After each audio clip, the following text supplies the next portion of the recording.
हो विश्वास तो असंभव कार्य भी संभव हो जाता है। तो मेरा नमस्कार प्रणाम।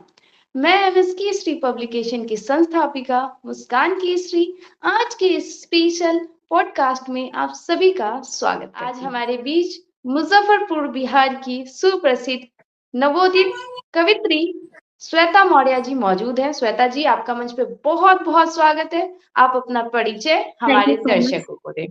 मेरा नाम श्वेता मौर्य है। बिहार के मुजफ्फरपुर से हूँ। मुजफ्फरपुर के बहुत ही छोटे से गांव से हूँ। मुझे बचपन से लेखन का बहुत ज्यादा शौक रहा है, तो मैं अपनी छोटी छोटी पंक्तियां ऐसे ही साझा करती रहती हूँ। जैसे कि कुछ पंक्तियां हैं मेरी जो मुझे बहुत ज्यादा मोटिवेट करती है। मेरी खुद की लिखी हुई है।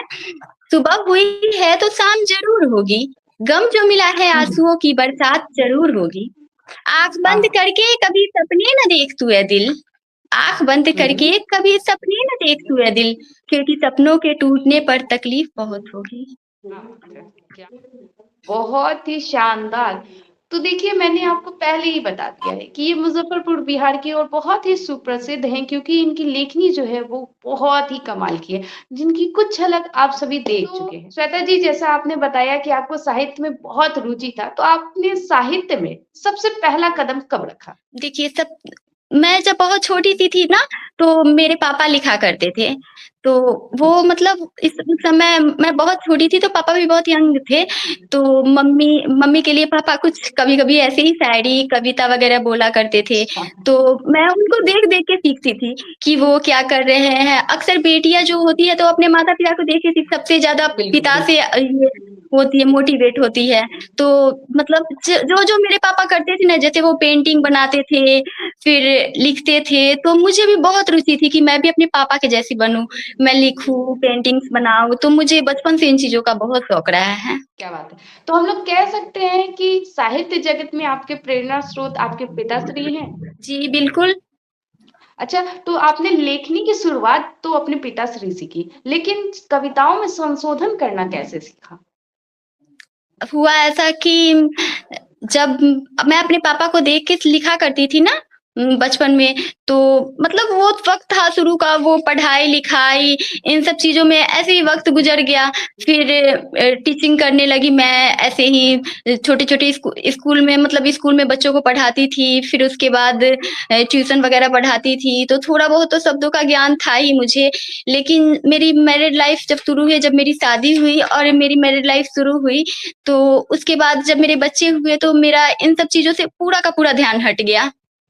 फिर अच्छा। जब बच्चे बड़े हुए फिर जब मेरे बच्चे बड़े हुए, तो फिर मेरे भाई ने मुझे बहुत कहा कि हाँ, तुम लिख सकती हो, वापस से तुम लिखो।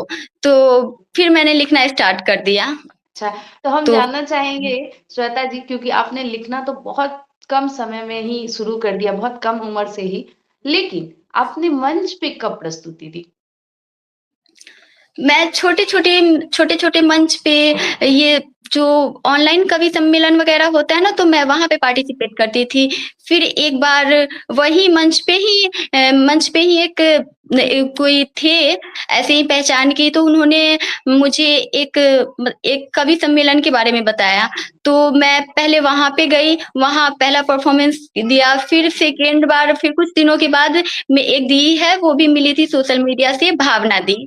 तो उन्होंने मुझे एक कवि सम्मेलन उसका मतलब आपका जो कवि सम्मेलन है तो बिल्कुल। उनके बारे में बताया। तो फिर जब मैं आपसे जुड़ी तो आपके कवि सम्मेलन में आई, तो सेकंड प्रस्तुति मैंने आपके यहाँ दी। क्या बात है। तो हमारे दर्शक सवाल कर रहे हैं और आपसे निवेदन भी कर रहे हैं कि आपने कवि सम्मेलन में तो बहुत प्रस्तुति दे दी है। एक प्रस्तुति जी, हमारे जी। मंच पे भी दे दीजिए, जी। ताकि हमारे दर्शक भी आपके शब्दों को, आपके सुमधुर स्वर को सुन सकें। क्योंकि मेरे हस्बैंड ने मुझे बहुत ज़्यादा सपोर्ट किया है। मेरे मतलब ऐसा हुआ है ना कि मैं शादी करके जब मैं यहाँ पे आ गई तो मुझे इतना मतलब ये नहीं था कि हाँ, मुझे वो इतना सपोर्ट करेंगे हस्बैंड की तरफ से, जैसे मेरे पापा सपोर्ट किया करते थे, मेरी फैमिली वाले करते थे, उस तरीके से वो करेंगे। तो मैंने उनके लिए कुछ पंक्तियाँ लिखी हैं, वो मैं प्रस्तुत कर रही हूँ। थाम कर हुँ, हाथ उसने मुझे आज तक सँभाला है, थाम कर हुँ, हाथ हुँ। उसने मुझे आज तक सँभाला आज है। तक मुझे सँभाला है। मेरे मुझे मेरे हर दुःख हर दर्द से बाहर निकाला है। शब्दों में चाहूँ तो भी बयाँ ना कर सकूँ। मैं तो बस हुँ, हुँ। उसके लिए जीऊँ, उसके लिए मरूँ। दिल तो दिल, आत्माएँ भी जुड़ी हैं, बिन हुँ, उसके हुँ। ये ज़िंदगी अधूरी है। कोई और नहीं, वो तो मेरा जीवन साथी है। ये तो चंद पंक्तियाँ हैं, पूरा किस्सा तो अभी बाकी है। क्या बात है! बहुत सुंदर। तो कहते हैं कि एक लड़की जो है उसकी जीवन है ना बहुत संघर्षमयी रहती है और जैसा आप बता रही हैं कि आपके पति का बहुत सहयोग रगा रहा और उनके सहयोग के कारण आज आप कई मंचों पे अपनी प्रस्तुति दे पा रही हैं। तो हमारे दर्शक पूछ रहे हैं कि क्या आपकी कोई एकल पुस्तक भी कभी प्रकाशित हुई है? जी, बहुत जल्द मेरी एक पहली पुस्तक प्रकाशित हो रही है, जो यही फरवरी महीने में ही पब्लिश हो जाएगी अच्छा, तो और उसके बाद इस पुस्तक के बारे में कुछ जानकारी हमारे दर्शकों को दें।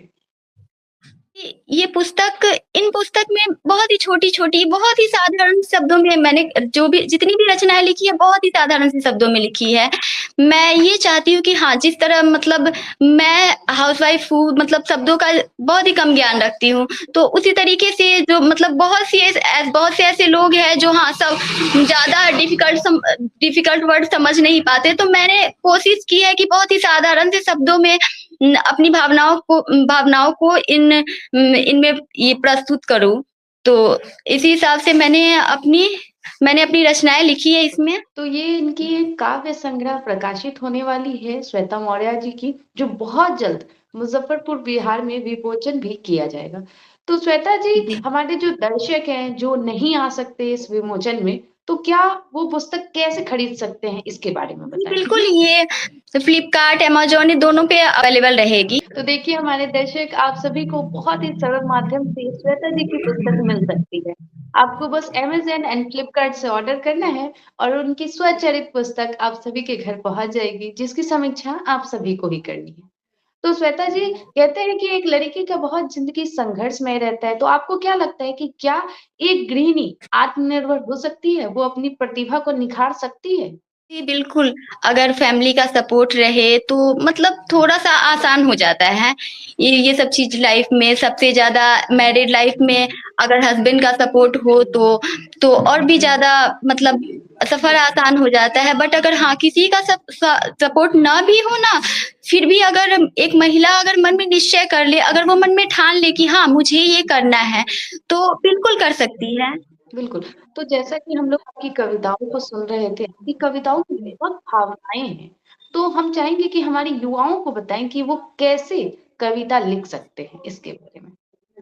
देखिए, कविताएँ लिखने के लिए भावनाओं का होना बहुत ज़रूरी है। ऐसा नहीं है कि हाँ, मतलब हम टूटे हुए हैं, बहुत लोग बोलते हैं ना कि जो लोग टूटे हुए होते हैं, वो लोग शायरी लिखते हैं। ऐसा बिल्कुल भी नहीं है।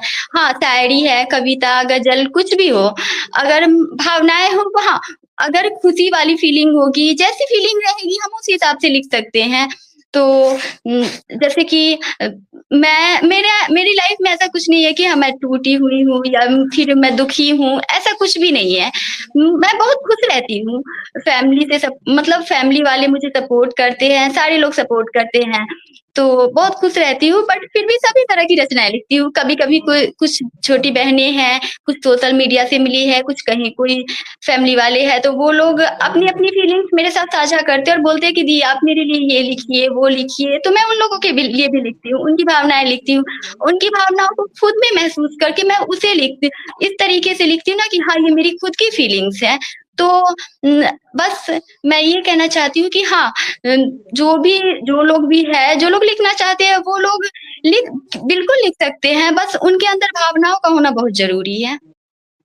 बिल्कुल, तो सबसे इम्पोर्टेंट है अगर आप कविताएँ लिख रहे हैं तो एक भावनाओं को सोचें और सरल शब्दों में लिखें। क्योंकि जैसा श्वेता जी बता रही हैं कि कोई भी उस रचना को पढ़े तो ऐसा महसूस करे कि वो उसी की कहानी है। तो ये तो बहुत ही कमाल की बात है कि आप दूसरे की भी भावनाओं को अपनी भावना बना लेती हैं। तो श्वेता जी, इसी बीच हम लोग चाहेंगे कि एक और अपनी रचना हमारे दर्शकों के बीच आप प्रस्तुत जी। करें। जी, मेरी एक रचना है जो मेरे दिल के बहुत ज़्यादा करीब है, तो मैं उसे जी। प्रस्तुत कर रही हूँ। जब भी तुझे देखा हर बार बस यही ख़्याल आया है, खुदा हुँ। का कोई फरिश्ता ज़मीं पे उतर आया है। कल क्या खूब लिखे थे तुम, मुझे बड़े ख़ामोश दिखे थे तुम। क्या बताऊँ तुझे, तू तो हर पल करीब है।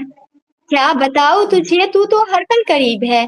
तुझसे मिलना वो तो मेरा नसीब है। छोटी सी तो जिंदगी है और अरमान बहुत है। चुकाऊँ कैसे मैं, तेरे एहसान बहुत है। तुम सदा खुश रहो बस यही कामनाएं हैं। ये मेरी कविताएं नहीं, ये मेरी भावनाएं हैं। क्या बात है, बहुत सुंदर। जी। बहुत ही प्यारे-प्यारे आप शब्दों को जोड़ती हैं और इतनी प्यारी-सी रचना बनाती हैं। तो इसी बीच हम लोग अपने दर्शक का एक सवाल लेते हैं। उनका सवाल है आपसे कि वर्तमान समय में बहुत सारे युवा लिखना तो चाहते हैं, लेकिन वो शुरू से सीबीएसई स्कूल में पढ़ते हैं, अंग्रेजी माध्यम से पढ़े हैं हर विषय, तो उनकी हिंदी कहीं न कहीं कमज़ोर हो जाती है और अशुद्धियाँ ज़्यादा मिलती हैं कविताओं में। तो जी। उसके लिए बताएँ कि बच्चे कैसे अपनी कविताओं को निखार सकते हैं? जी, जो बहुत लोग ऐसे हैं जो इंग्लिश मीडियम से पढ़े हैं, तो वो इंग्लिश में भी लिखते हैं। ऐसा नहीं है कि वो बस हिंदी में ही लिखते हैं, हिंदी में ही अपनी फीलिंग बट हाँ, एक हिंदी जैसे कि हम इंडियन लोग हैं, भारतीय हैं, तो मतलब होना चाहिए हमें कि हाँ, हिंदी का नॉलेज होना चाहिए हमें। अगर वो लोग वो ऐसा करें कि हाँ, हिंदी के जो भी शब्द हैं, उनको उनके अर्थ समझने की कोशिश करें, तो वो बिल्कुल हिंदी समझ सकते हैं। हिंदी कोई ऐसा नहीं है कि हिंदी कोई डिफ़िकल्ट बहुत मुश्किल वाला विषय है, ऐसा कुछ नहीं है। वो बहुत ही साधारण-साधारण, छोटे-छोटे शब्दों में वो चाहे तो शब्दों को इकट्ठा करके वो अपनी रचनाएँ बना सकते हैं। बस उनके अंदर भावनाएँ का होना ज़रूरी है। बिल्कुल। तो श्वेता जी ये बताइए कि आपने बहुत सारे विषयों पे कविताएँ लिखी हैं, तो आपका पसंदीदा विषय कौन-सा है? जिस पे अक्सर आप लिखती हों या पढ़ती हों? मैं सारे विषय पर जो मतलब मैं कुछ इस तरीके से लिखती हूँ ना, जो भी फीलिंग्स होती है उस हिसाब से तभी त जैसे प्यार, मोहब्बत, दर्द मैं सभी विषय पे लिखती हूँ।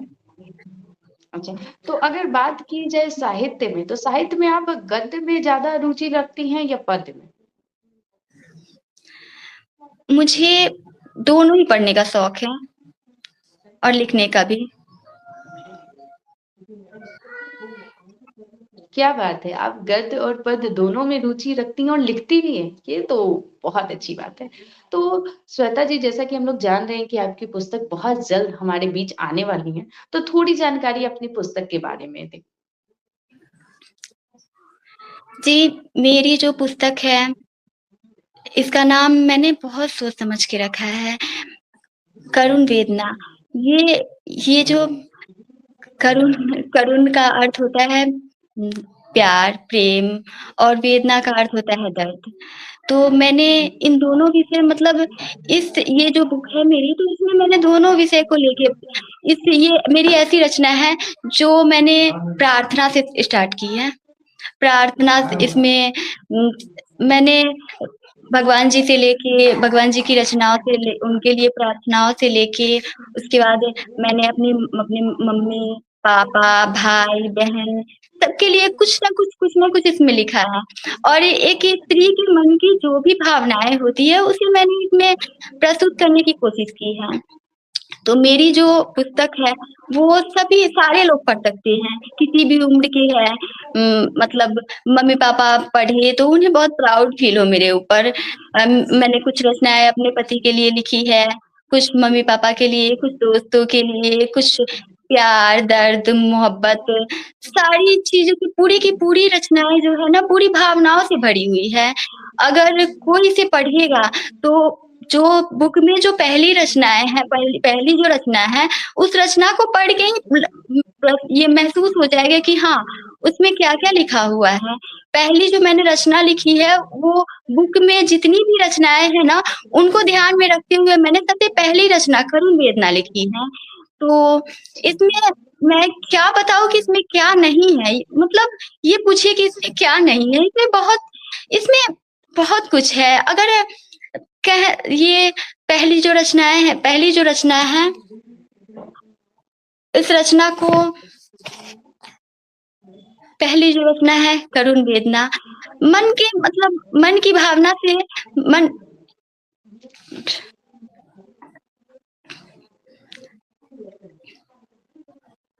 बोलिए। अच्छा, कोई बात नहीं। हुँ। वैसे वो रचना वैसे मैं आप लोगों को अभी तो नहीं सुना सकती, हाँ, बट पुस्तक खरीद के और उसके बाद आप लोग उसे पढ़ सकते हैं। जब आप पहली रचना पढ़ेंगे ना, तो आपके अंदर उत्सुकता बढ़ेगी कि हाँ, उस बुक में ऐसा क्या है, इतना कुछ लिखा हुआ है, तो सबके मन में एक उत्सुकता बढ़ेगी कि हाँ, मैं इसे पढ़ूँ। मुझे बहुत उम्मीद म मुझे मतलब मैंने इसी उम्मीद के सहारे ये पुस्तक लिखी है कि हाँ, लोग जब पहली रचना पढ़ेंगे ना, तो पहली रचना को पढ़ के ही लोग ये जानना चाहेंगे कि हाँ, इसमें इतना कुछ लिखा हुआ है, लगभग 101 रचनाओं की ये बुक है।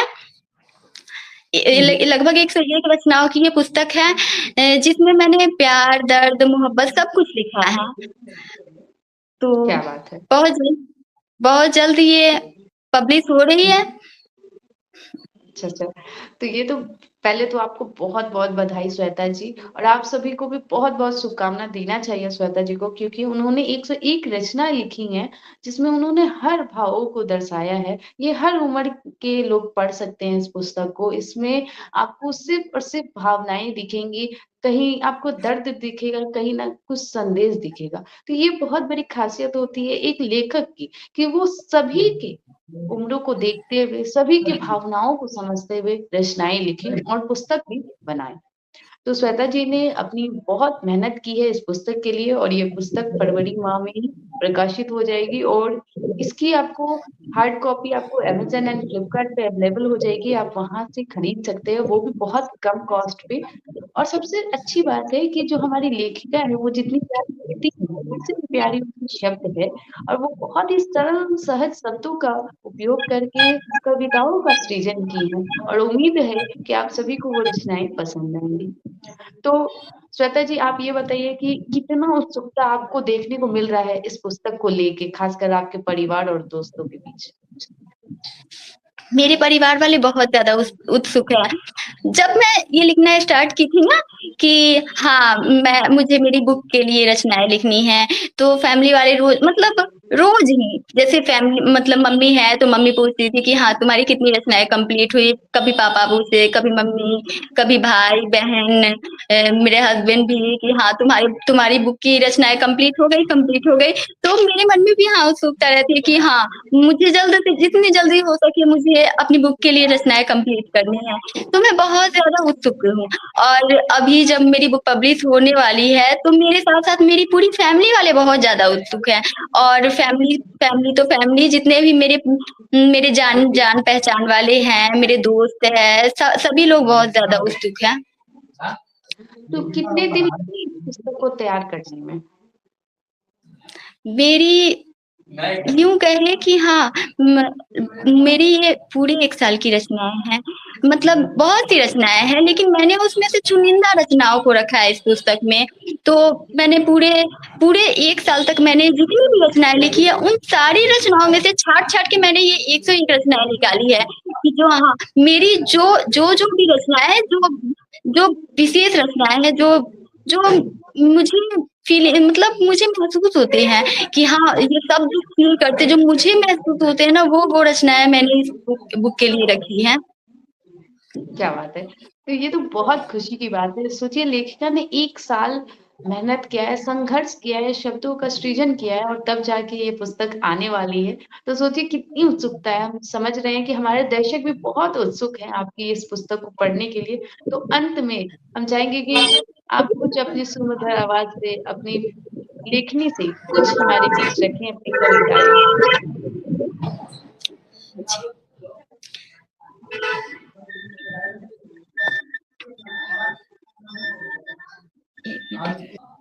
जी, स्वागत है। मेरी जी, मेरी एक रचना है। वो मेरी परछाई नहीं मेरा हिस्सा है, वो हुँ, हुँ। मेरी परछाई नहीं मेरा हिस्सा है, प्यार से भी प्यारा हमारा किस्सा है। क्या सालों बात है! बीत गए हमें साथ रहते-रहते, कभी झगड़े हुँ, तक न हुए बात करते-करते। मेरी हुँ, हुँ। हल्की सी उदासी पे दिल से रोना आता है, मेरी हल्की सी उदासी पे दिल से रोना आता है, मेरे साथ मेरे सपनों में भी उसे खोना आता है। वह शब्द अच्छा। कहाँ से लाऊँ जो उसकी तारीफ़ कर पाऊँ? हुँ, इतने हुँ। एहसान है उसके कि चाहकर भी न चुका पाऊँ। बड़े हुँ, हुँ। सौभाग्य, बड़ी किस्मत से मिला है मुझे वो। मेरे लिए हुँ। खुदा का फरिश्ता नहीं बल्कि खुदा है वो।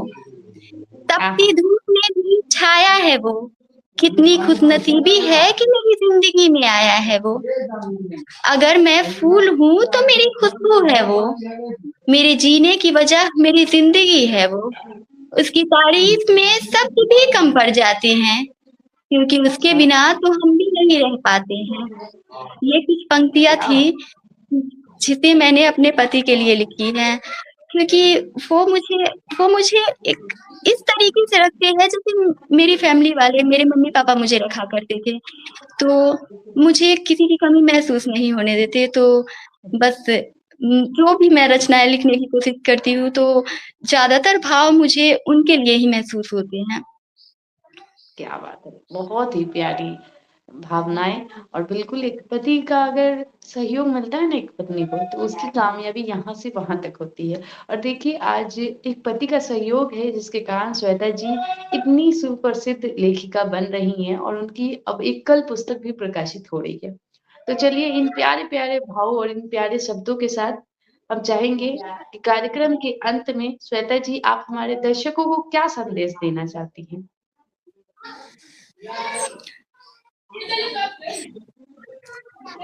देखिए, कभी भी अगर मन में निराशा का भाव हो, तो कभी कभी ये ना सोचे कि कभी भी जीवन से हार ना माने। ये ना सोचे कि मेरी लाइफ़ में ऐसा कुछ है ही नहीं, तो कभी भी जीवन से हार ना माने।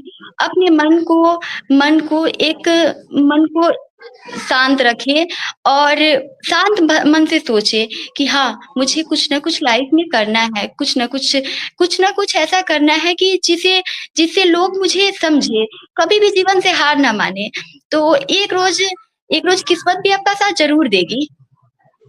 क्या बात है! बहुत प्यारा सा संदेश। तो बिल्कुल श्वेता जी की बात को आप सभी समझ रहे हैं, उनकी भावनाओं को समझ रहे हैं। तो अपनी ज़िंदगी से निराशा को करें बाय-बाय और आशा की किरण को खुद जगाएँ। तो चलिए इन प्यारे से संदेश के साथ हम आपसे लेते हैं विदा। फिर मिलेंगे जल्द ही एक नए पॉडकास्ट के साथ। तब तक आप सभी को मेरा नमस्कार।